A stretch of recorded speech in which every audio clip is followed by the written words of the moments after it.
lawyer, you know that. You cannot speak unless until you take your oath. That's the rule, internal rules of this House and this committee. You cannot speak unless you take your oath. Or else, I will move to excuse you in this room. Administer the oath first. Please raise your right hand. Do you swear to tell the truth, the whole truth, and nothing but the truth in this inquiry, Your Honor? I do. The oath has been administered for the resource persons, Ms. Rabago, Mr. Tenido, Attorney Sanchez, and Ms. Villa del Rey. However, Attorney Emily Torrentira refuses to take her oath, Your Honors.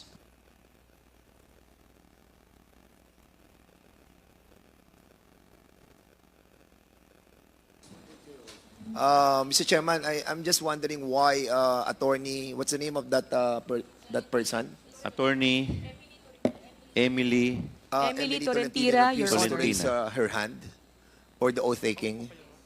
Can we ask her why she refuses to take her oath? May I, Mr. Chair? You can Your all sit down, Honors. ma'am. Upo na po. Thank you. bakit Your daw po Honor. ayaw ninyo mag-take ng oath? No, Your Honor, I am not refusing to take the oath. Prior to being asked to take the oath, I was trying to explain, Your Honor, that I am not an invited resource person.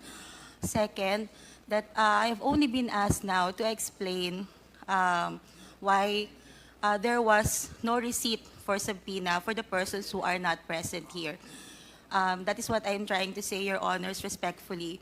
I just wanted to explain that as part of the Legal Affairs Division of the office, I wanted to explain why we did not receive.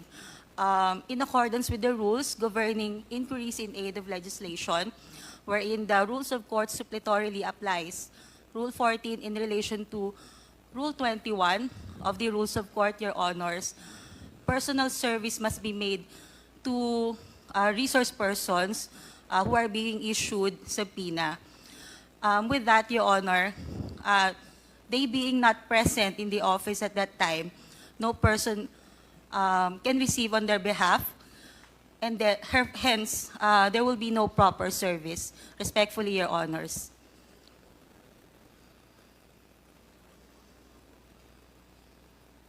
Well, we accept that that guidelines, no, that you mentioned a while ago.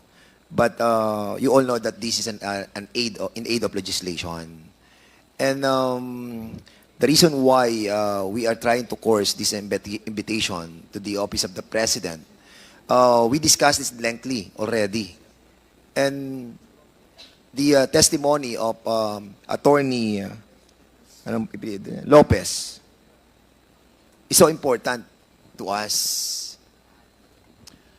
And also si Pajarda.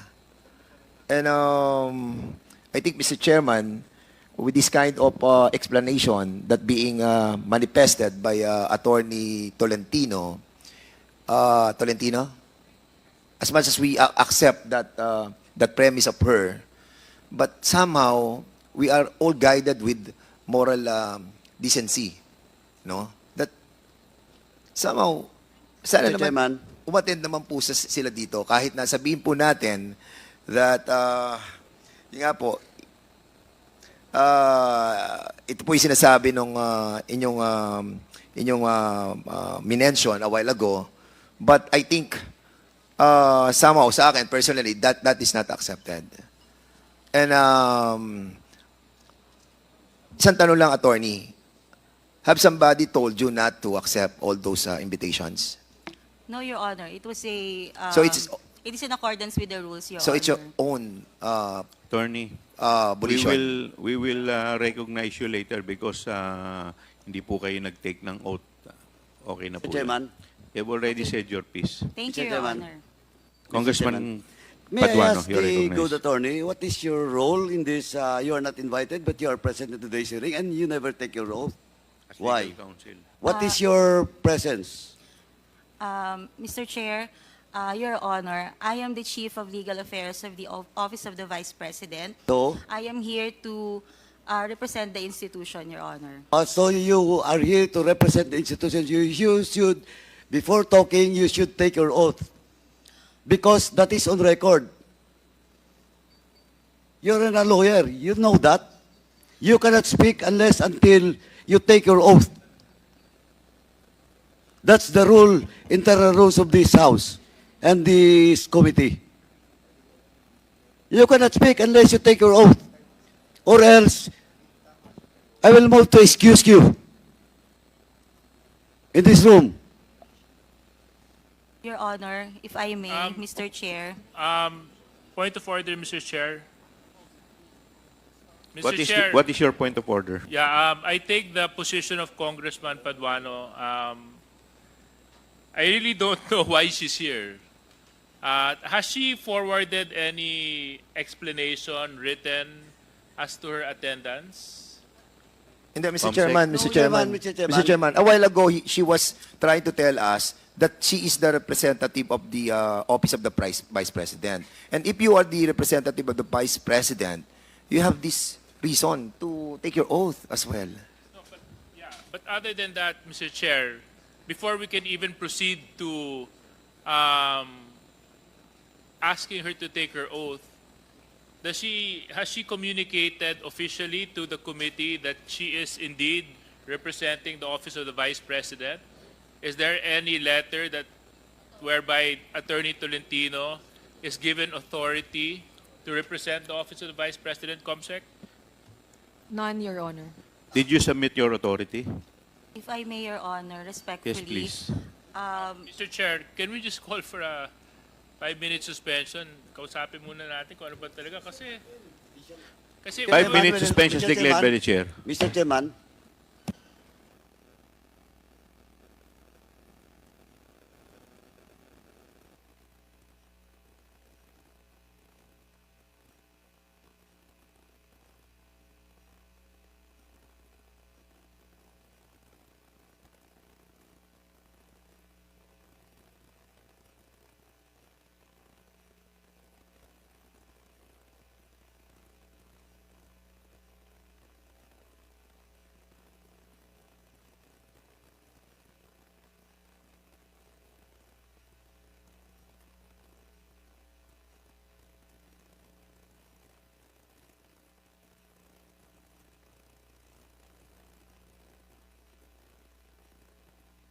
Committee hearing resumes.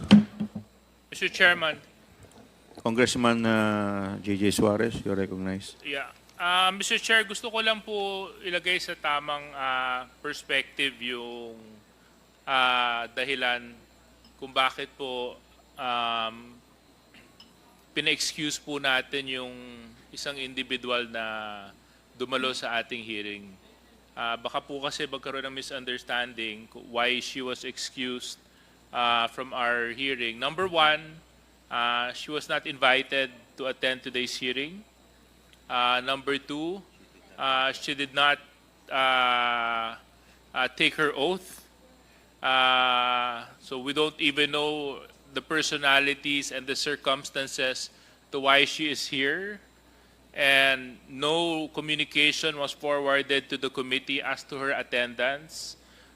For all we know, she can be somebody posing for somebody, and the committee cannot act on mere presentation without proper representation to the said committee, Mr. Chair. So para lang po maunawaan ng lahat kung bakit po natin pinakiusapan na ma-excuse yung isang individual na nagpakilala na Attorney Tolentino. Yun lang po, Mr. Chair. Thank you. Wala na po bang sasalita?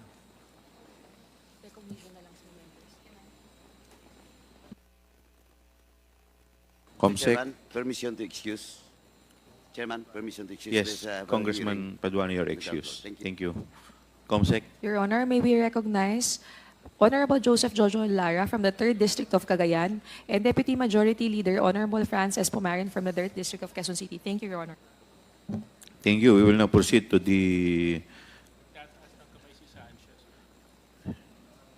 I will recognize you later, but we will proceed to the item in our agenda. Good morning. Once again, we are here today in the fifth hearing of the House Blue Ribbon Committee for the continuation of the deliberations on the following matters. Number 1, privilege speech number 379 of Congressman Rolando Valeriano on September 3, 2024 on asserting the power of the purse of Congress.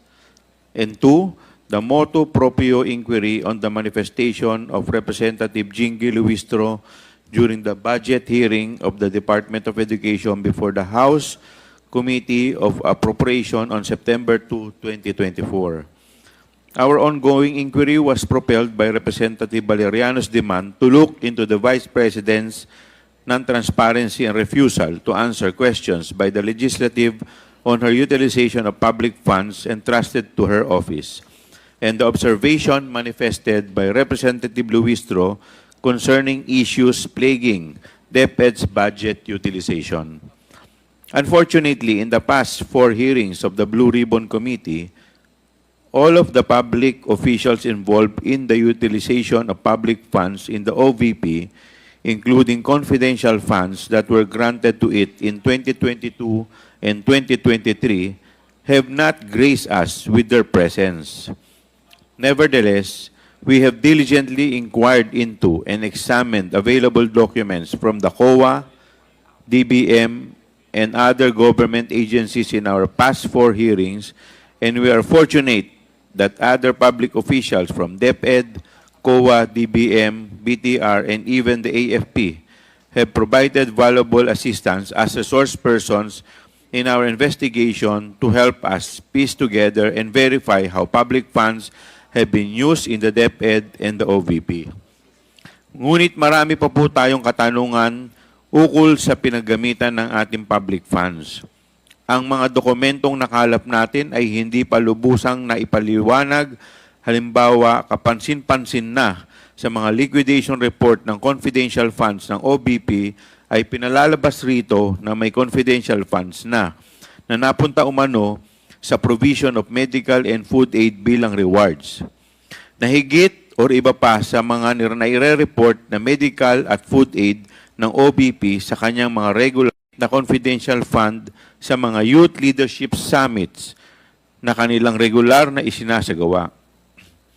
What we needed were answers from the Office of the Vice President and those persons who were themselves involved in the utilization of public funds, particularly the confidential funds of the OVP and DepEd. Makilang beses nilang iginigiit na nakasaad na ang kanilang mga paliwanag sa mga dokumenteng isinumite na nila sa COA. Ngunit sa ating mga nakita sa pagdinig na ito, hindi sapat na nagsumite lamang sila ng mga dokumento sa COA. Lalong-lalo na kapag ang mga dokumentong ito mismo ang kino-question or hinahanapan ng paliwanag. There are questions that the documents themselves can't answer. This is why we need the presence of these officials. Sila lang po makakasagot sa mga katanungan natin. Nais nating maging patas. Napakaraming pagkakataon na ang binibigay sa OVP, more than sufficient opportunity, ika nga. Ngunit hindi naman napapalampas ang anumang pagharang sa lehislatura na alamin kung saan ginastos ang pondo ng bayan. Sa panglimang pagkakataon ay pinatawag po natin uli ang mga concerned officials ng OVP, pati ang Special Disbursing Officer ng DepEd na si Edward Fajarda upang magbigay linaw sa mga dokumentong nakalap ng ating investigasyon. Sa araw na ito, hindi po muna tayo nag-iimbita ng ibang resource person at nang mabigyan natin ng sapat na oras ang lahat ng mga katanungan sa mga pinatawag natin ng mga officials ng OVP. At magkaroon din sila ng sapat na oras para sumagot sa ating mga katanungan. Maraming salamat po.